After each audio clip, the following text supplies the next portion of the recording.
Christian Palmer here at Off the Cuff, where conversations lead to inspiration.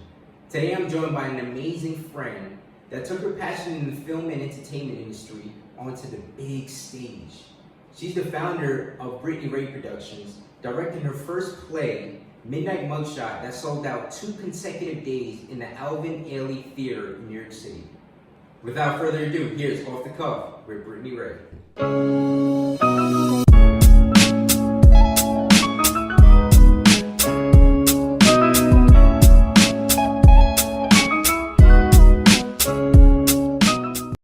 But yeah, Britt, I just want to thank you for coming on to the show. It's really a pleasure to see you, be here with you, so just kind of learn more about you and stuff. So I was actually thinking the other day, when we got a chance to connect, I was trying to think about where did we first meet. Do you remember that? Well, I know we both went to the University of Albany. Right. Great thing. But I can't personally remember when I first met you, but I do know that when I became aware of you at University of Albany, I always saw you doing like really good things. Whether you were my brother in Alpha, aka First Time Love, or EOP. I started seeing a lot of things that you were doing because obviously you're younger than me. But I know that it's somewhere in the ULB family that we somehow connected, and it's just been good. Right. After you graduated college, what was life for you like afterwards? So when I first graduated college, I will say that my counselor at EOP, she was like, "What do you mean you're not going to grad school?" Because I had decided immediately that I wasn't going to go away or stay at ULB for grad school, and I just wanted to start somehow in the entertainment industry. And so instead of me applying for grad school, I literally was like, I'm going to go home, I'm going to find a job, and I'm just going to get in the industry.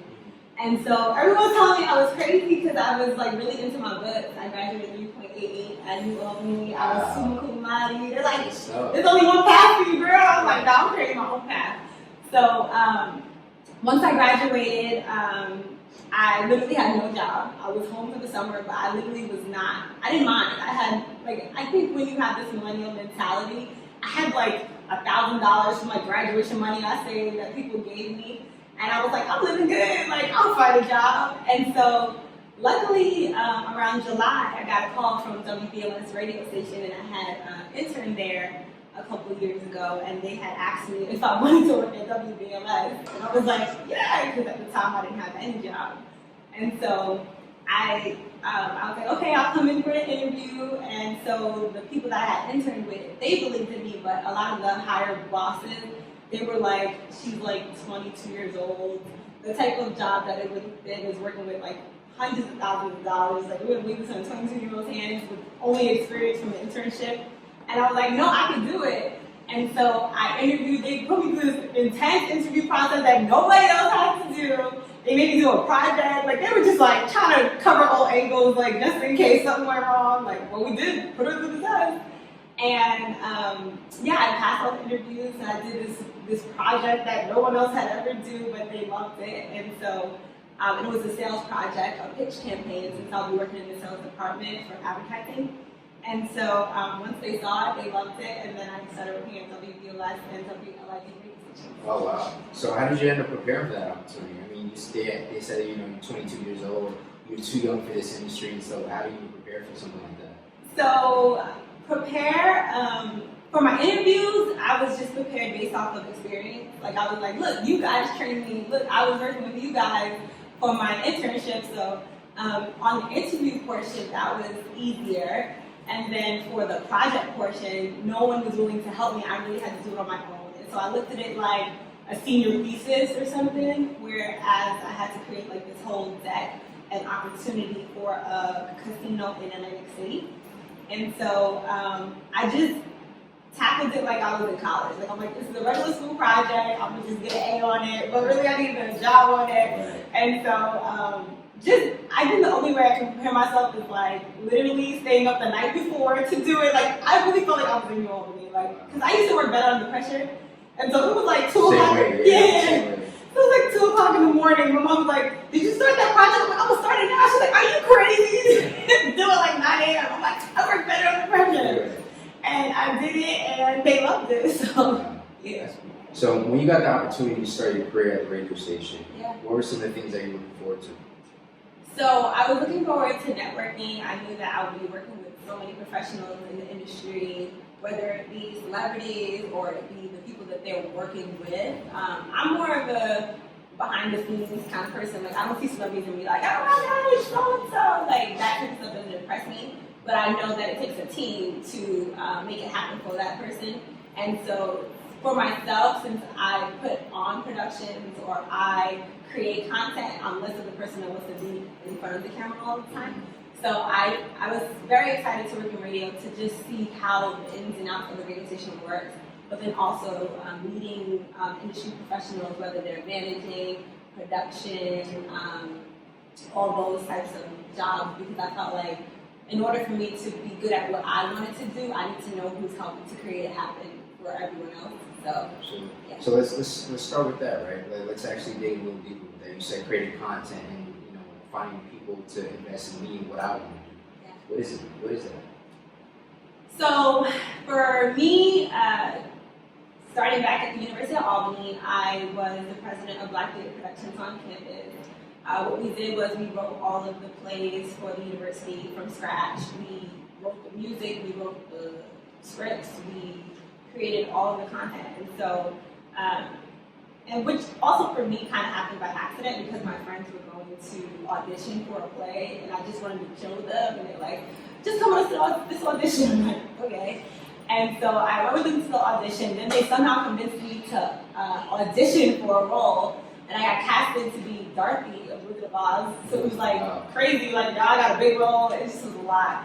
And so I was really excited to be a part of it, but I'm like, what do you mean like you guys wrote this script from scratch? What do you mean that all these songs are original?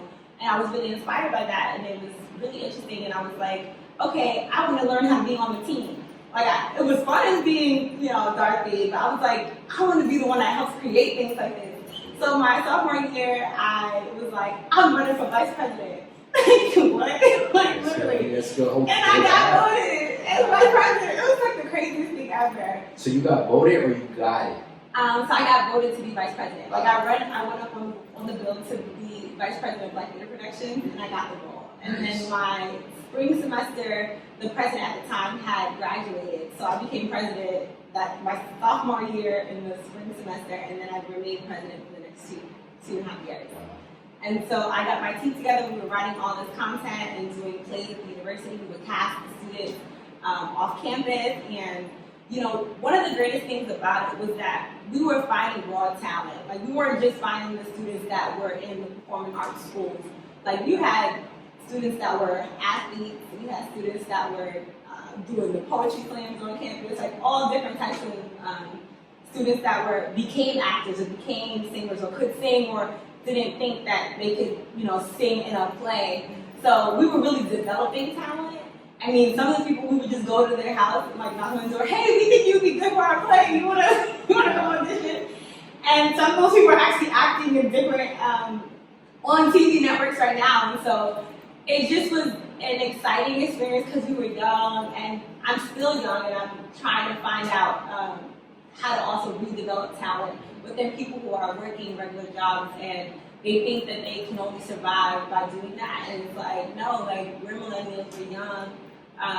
Now is the time, like, you can use your daytime job to, be a part of your own dreams. So, absolutely. Yeah. So that's beautiful.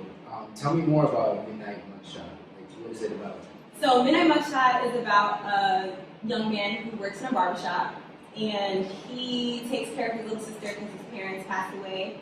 And so she's like a growing teenager, out of control teen, who's like always getting into trouble, and because he wants to be like the cool older brother / parent that he is, it's like he's always protecting her, and so she's constantly always getting in trouble.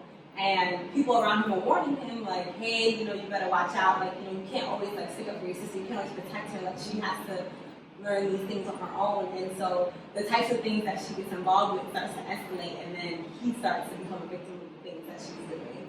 So it was honestly a really good play that was about, it was a dramatic play, but we also like to pinpoint on things that are going on in the world at the time.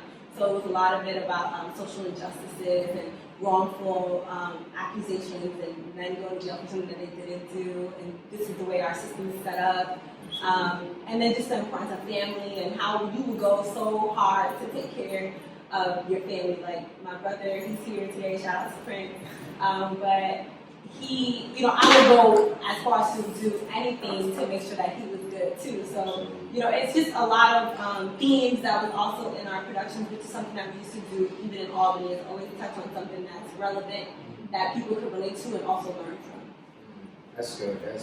That was actually my follow-up question. So what you tapped on there very briefly. So where do you get your inspiration when you're writing these films? Yeah, so they either come from whatever's going on in the current events, or we'll take different things that, like elements that we like if it's like an old school love story, like I remember when this was lit on TV or in a movie, and it's like trying to bring back that whole vibe, whether it's like the 90s vibe, 80s vibe, or everybody loves a good love story. I mean, I don't but we always like to put love in it. But then, we've done everything: tragedies, deaths, and they're like, "Wait, why did we kill somebody?" I'm like, "Because it was good."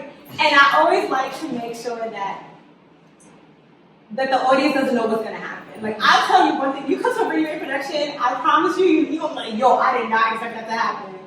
And I think it's because when I'm watching TV, I don't like to predict what's about to happen. I can tell you, there's so many television shows I watch, and I'm like, watch, this is about to happen. It'd be the most outlandish thing. And my friend's like, why would you think that's gonna happen? I'm like, because that's how I would write it.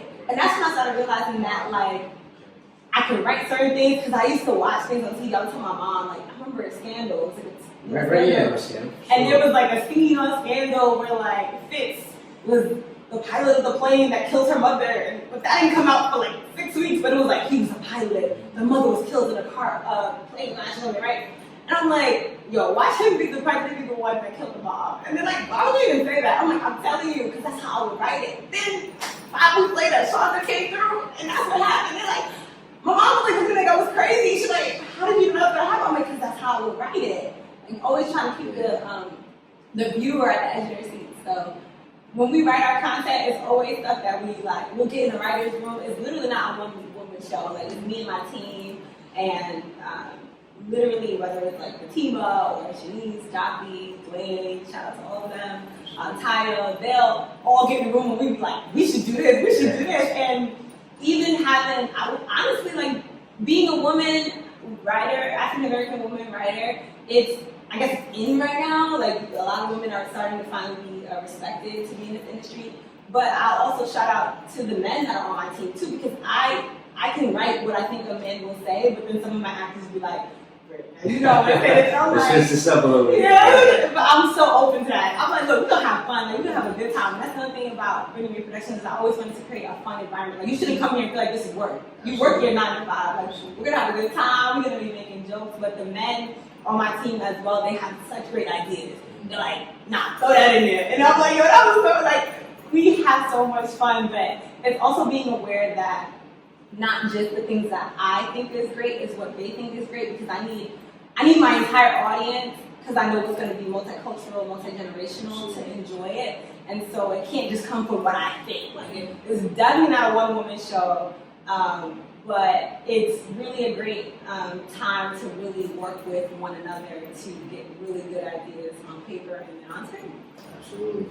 Wow, so much good stuff, and I appreciate you for sharing that. But one of the things too, even with writing, right? You've done a phenomenal job and stuff. You sold the play out for 2 consecutive days and stuff. So I saw that it was on Billboard on top of Times Square. Yeah, we made Times Square. I was crying. Yeah. I was crying. Nah, I didn't know that. I was in the car crying. It was the day of my show, and we had a billboard in Times. Well, that's how you got it so good. But we had a billboard in Times Square, and we in the U-Haul driving this up, and I just started crying. They're like, Brittany, you in Times Square? I'm like, what? I just started crying. I feel like crying right now, but it was just it was such a God moment, because I'm like, this is something that I had chance to do for 6 years. And when you're sitting on really good content and you have a really good team, you would love to be recognized.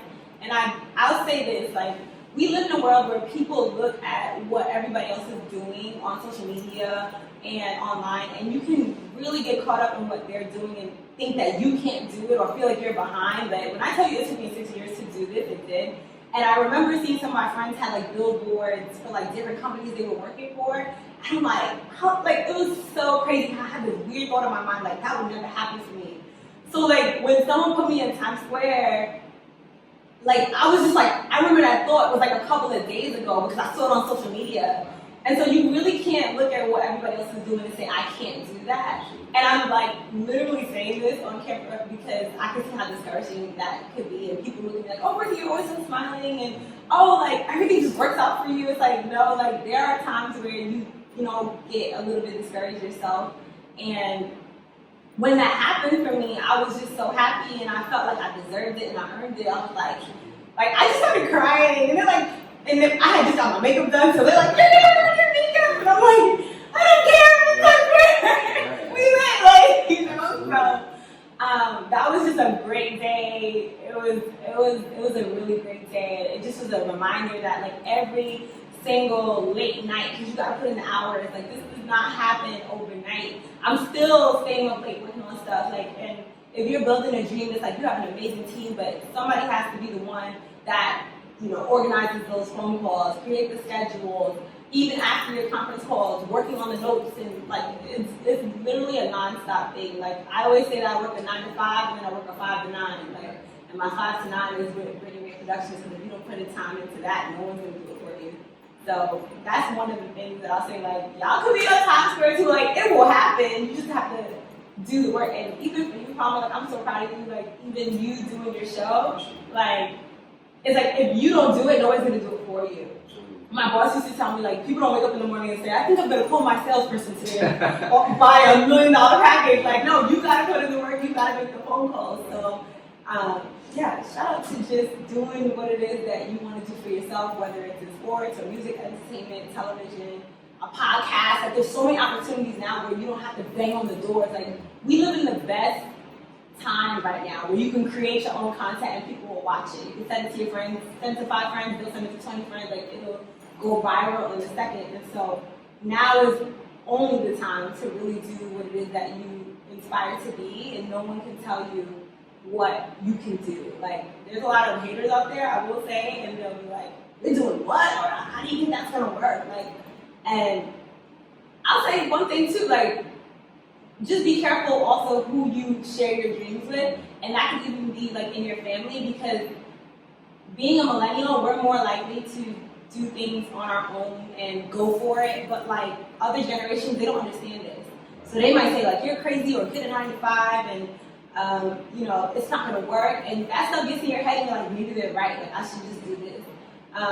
And no, like if you work at it, you can do it. And I know so many friends that are in the industry right now, big actors, television, all that, and their parents are like, what? No, you're gonna be a doctor, you're gonna be a lawyer, and then going against the grain, and now they make it like 10 times the amount of money they've been making, and then their parents are like, oh, okay, like, when I tell you, even my own mom, like, shout out to my mom, but like, she was like, when we got the video produced, like, she would even leave the house and come home late every night. I'm telling her I'm doing the show, and it's like, I'm telling her I'm doing the show, but I don't think she understood that I was doing the show. Right.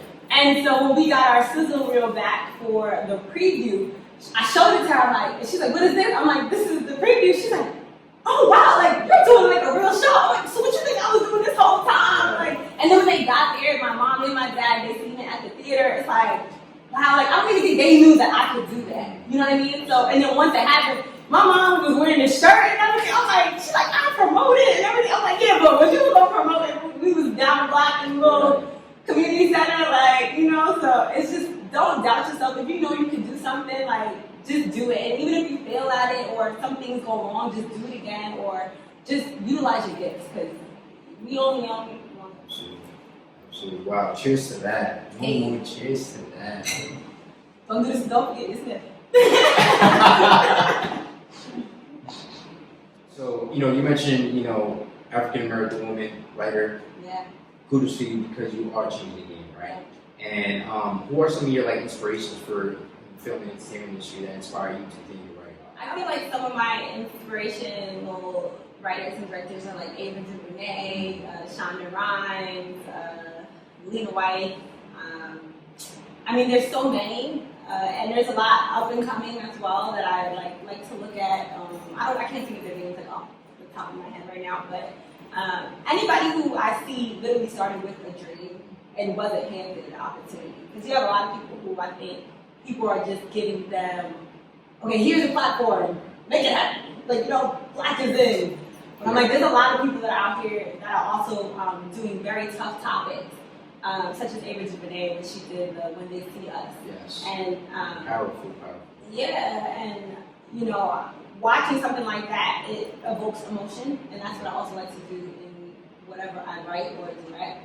And it gets the credit within the crowd. It might not be from the awards committee, but to me, I want to win awards in the future, of course. Absolutely, that's the goal, right? Let's go, Oscar Tony. That's good, Tony. But I think that you know, just seeing people touch on topics that are very prevalent in what we're going through, that also inspires me. But even like Issa Rae, who started with just a YouTube series, The Awkward Black Girl. That's kind of like what I did when I'm saying that. We started from scratch and we built up. Like, it's like I would love the networks to be calling me. Absolutely. And saying, hey, what's this thing you got going on over here? Like, we need you. Rather than, hey, please, like, I'm a writer. Which is, I think everybody, you know, is at a state where they want to, you know, create something. But, you know, I'd rather it come to me rather than be begging for something. Absolutely, and that's what you continue to do. And having sold out,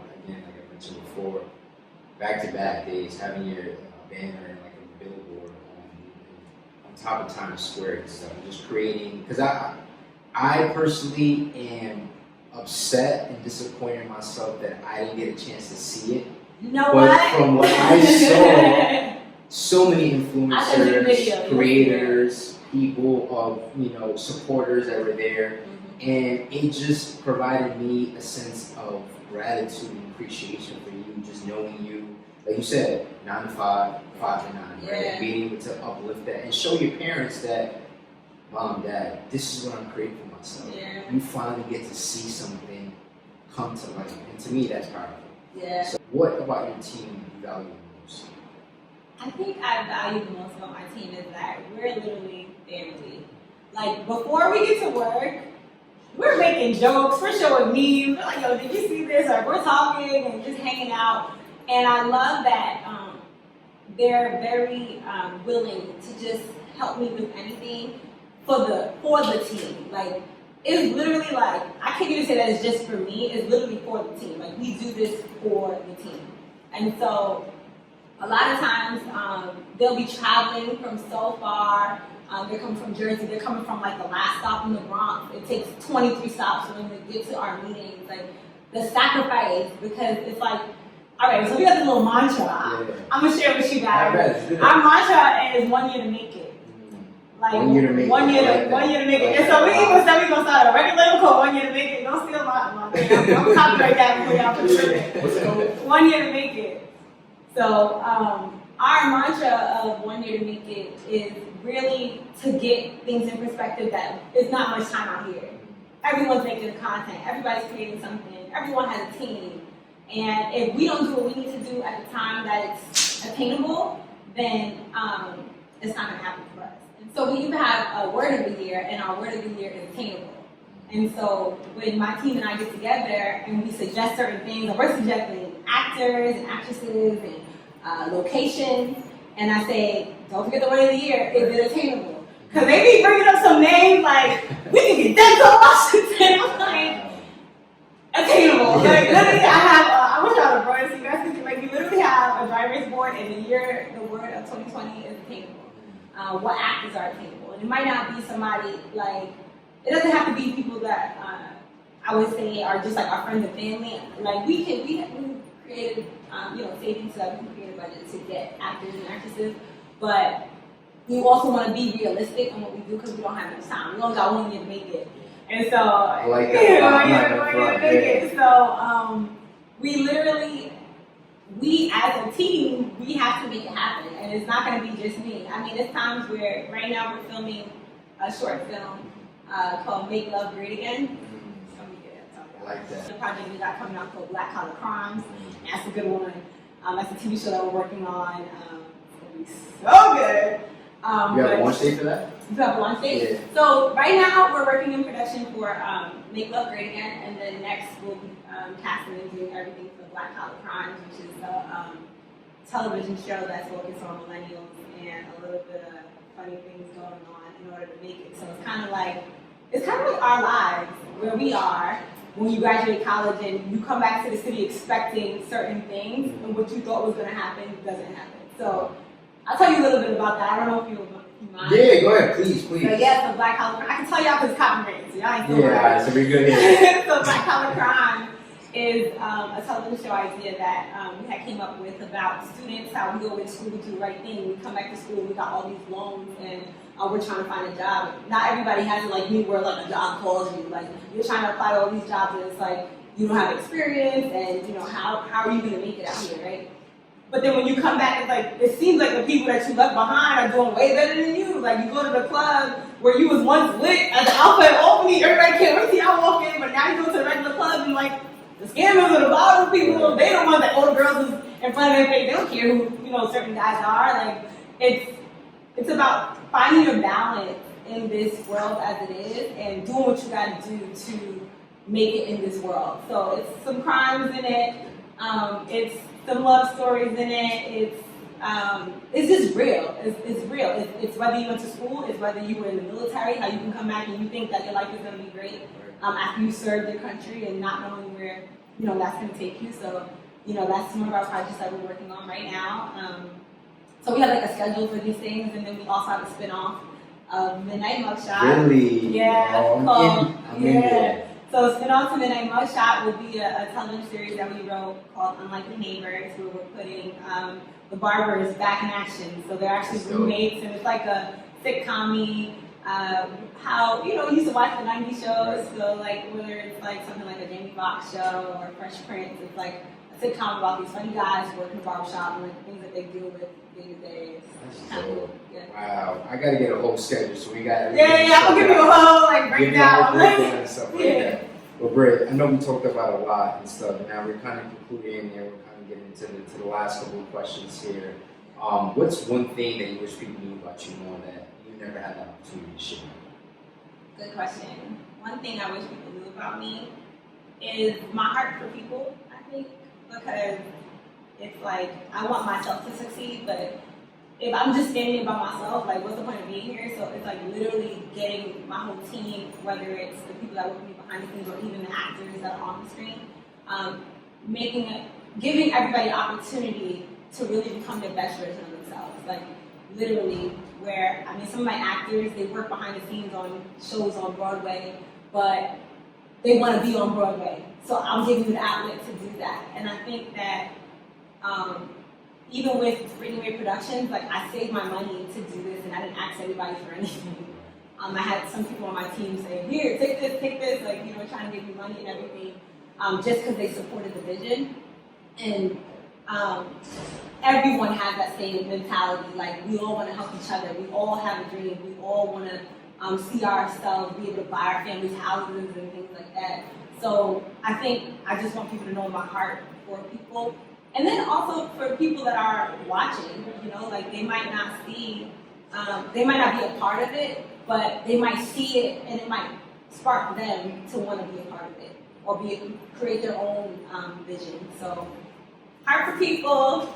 I just love to, help people with their talents and make it into. Well, that's exactly what I felt throughout this entire conversation, and I you. hope people feel the same way because you can see the passion, the character, the love for people, uplifting talent, and discovering new talent and stuff. And I feel like you continue to do a great job. What's one piece of advice you would give to the viewers who want to get into production, who want to be into the film entertainment industry? What's one piece of advice that you share with them? One piece of advice I would say is all you have is all you need. Like start with the basics. Like if you got an iPhone, that's what you need to record.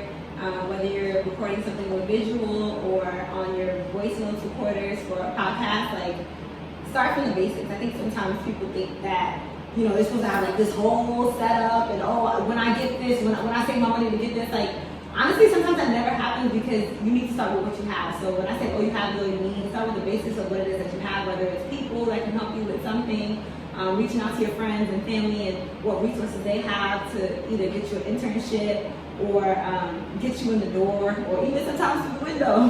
Like it be like that sometimes. So just utilizing whatever it is that you have to start with your business. Absolutely, well said, well said. So Britt, tell me, what can we expect from Brittany Rae Productions, and how can we best support you? So what you can expect from Brittany Rae Productions is a plethora of television and short films that we're looking to produce this year in 2020. Me and my team, we're getting together. We finished writing all of our scripts up to 2019, and so now we're just in the filming process of getting all that stuff off of the paper and actually into production. So those different projects, you guys will see some of those in 2020, so look forward to that. And I look forward to it, of actually being in a position that I can now, get things done. It doesn't take 6 years to do things anymore. So, yeah. But everything happened for a reason, so I'm glad. Oh, absolutely. I'm glad it all worked out the way it was supposed to. And then, is there any social media channels that we can follow you on? Mm-hmm. Yeah, you guys can follow me at Brittany Rae Productions on Instagram. Also, you guys can follow me at Brittany Fly, BRITT. And yeah, keep in contact. If you want to contact me, you can always DM me. I'm always looking to help people out in any way. I'm always looking for actors, singers, dancers. That's another thing. We talk about acting and singing, but we also have dancing as well. So if you guys are any of those things, or just want to learn or work behind the scenes and want to help with your own craft, like hit me up. Absolutely. Well said. Well, I'm going to make sure I'm there. Cannot miss another episode or another film series that you have. I just want to thank you so much for being on the show, for being so sincere and honest with me, and for the people who are going to be viewing this. Off the Cuff is a platform where we discover the pivotal moments of rising leaders like yourself, to discover their everyday inspirations and their hidden lessons. And you touch upon so much. So just wanted to personally, again, thank you so much for being honest and just being real. And I felt that throughout the entire conversation. So shout out to you. Thank you. Thank you for having me. Absolutely. Y'all got me on Off the Cuff. Hey, Absolutely. Hey, Mom. And there you have it. That was Off the Cuff with Brittany Rae. Thank you all for tuning in. Again, my name is Christian Palmer with Off the Cuff, where conversations lead to inspiration. Okay, so some of my Inspirations, motivations. Okay, so I feel so I got you some gear. Nah, I did. Oh. You ain't come to the show, but you could be a part of the show. You see this? That's that good midnight mugshot. It says Brittany Rae Productions at the bottom. I mean, everybody's been rocking it. And you got me a medium too. How'd you know? My brother, he's like, go with the medium. That's fire.